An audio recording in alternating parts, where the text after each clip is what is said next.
Before we get to Liz Wright, and I really want to get your feelings about her, and this question can be controversial, but it's not my intention to put you on the spot. Mm-hmm.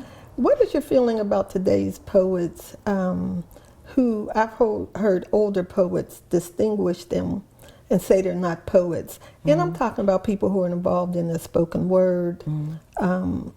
Did you have any appreciation for any things that you hear young people doing in the hip hop, in the spoken word arena at all? Oh, most definitely. Well, good. I do. I'd like to hear about that. Mm-hmm. Jessica Care Moore, Saul Williams. Those are two young poets, though they are getting a little old right now. I think they're probably in their 30s. Okay. And then Dead Prez, which is hip hop, very contemporary, also very progressive. David Banner, Mississippi, out of 601 area code, who does hip hop, is doing some wonderful things in film as well as in his music. Though he started off like many hip hop artists, he was going in a direction that may not have been most beneficial for his growth and for his community's growth and for youth. However, as he continued to mature and read and grow, he has pointed his music in an entirely different direction. So I have enormous respect for them. The young poets, we speak of spoken word. Spoken word brings some terrific poets. I think many older poets, and I'll call myself old for this moment, we have a difficulty in listening to them do the form that we are not familiar with. However, that's okay. Listen to see what it is that they're talking about. I saw Kendrick Lamar on the Grammys recently. When I saw him, I could not hear all of his words really well. However, I've heard young people that I respect, young artists, young scholars that I respect talk about him. So it's worth my while to see what he has to say. I've listened to him before. Some of his things I don't want to hear.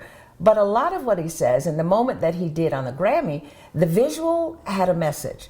Even without him saying a word, visually, he gave us an entire message. The images were progressive. The images spoke to what's going on in African communities across this country and in other parts of the world, too.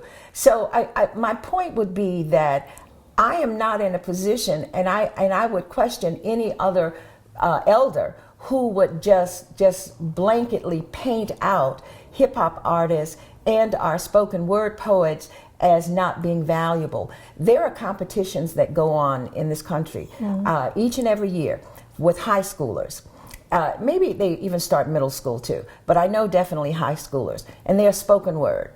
And these students study poetry during their semester, during their years at school, in high school and in middle school, and they learn to craft poetry.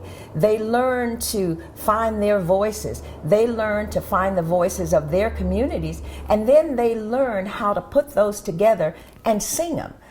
Poetry is nothing but a song anyway. I mean, poetry is their lyrics. That's what make up a poem.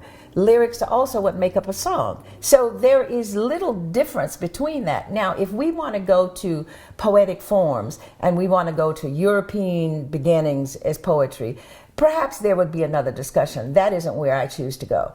I choose to go to the Black Arts Movement. I choose to go to Sterling Brown with Strong Men Keep Coming and the kinds of voices that he wrote about.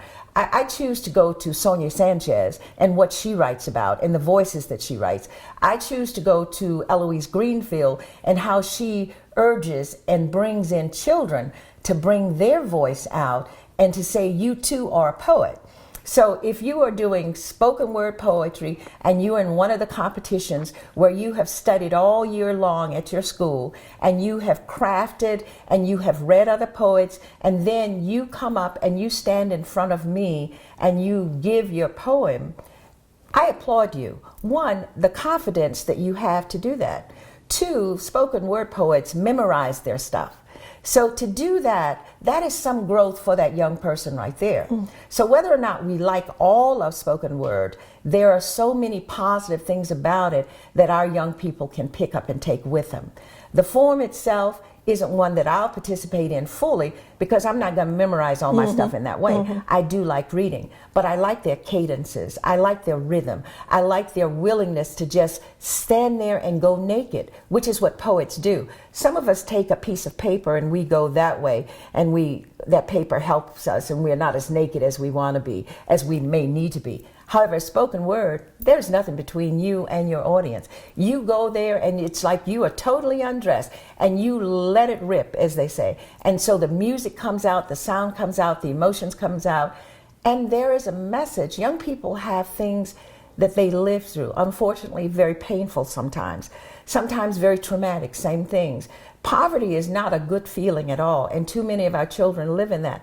To allow them a voice to talk about that in the way that they can talk about it, and we assist them in crafting that, we owe them that. So I am not going to say by any means that hip hop ought to be kicked to the curb, that spoken word ought to be kicked to the curb.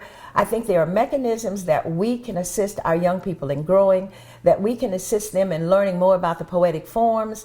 They create forms. If we look at hip hop, I'm going to suggest that Eugene Redmond out of St. Louis and his poetry workshop created a Kwanzaa. It's called a Kwanzaa form, a poetic form. And I know I've just scratched it up totally, but it's a new form that he and the young people that he worked with created in the early 90s. And so it is that hip hop, it is that freedom to push it, it is that voice to create. It is almost like you're in an environment, say an Ornette Coleman environment or an Archie Shepp community, where it's just, no, that's music over there. Didn't you just bump into it? You know, you step over there and that's music too. And then my grandmother may come in and say, that don't look like no music. And that don't look like no music, but listen a little closely. Listen a little closely. Watch how I play it. It is music. It is poetry. So I think that young people bring a voice, an experience that I don't have. At the same time, I bring voices and experience they can't have. And I've been where they have yet to go. So I think that we both have something that we can help each other with and that we can listen and learn from. Spoken word poetry, it's a vehicle that works for this group. And so I encourage them to continue to do that. And I encourage those of us who, for whatever reason, think that that should not be, to pick up some of their books and read it. Even Terrence Hayes is out of the hip hop genre in the way that he crafts his poetry. And it's musical and it is beautiful and it is commanding and compelling, all of that in his poetry. Jessica Care Moore does, Saul Williams from long ago does, not that very long ago, I don't want to make it sound like he's totally old. But there are many books of spoken word poets, many poets who have put their words in a book. Pick them up and read them, and you'll see that they are talking about something, that they have a voice, and we want to be a part of it. Well, I must say, I think people who are in our age group would certainly learn a lot about hip hop just by hearing you provide that kind of orientation. It would help us all to understand a little better.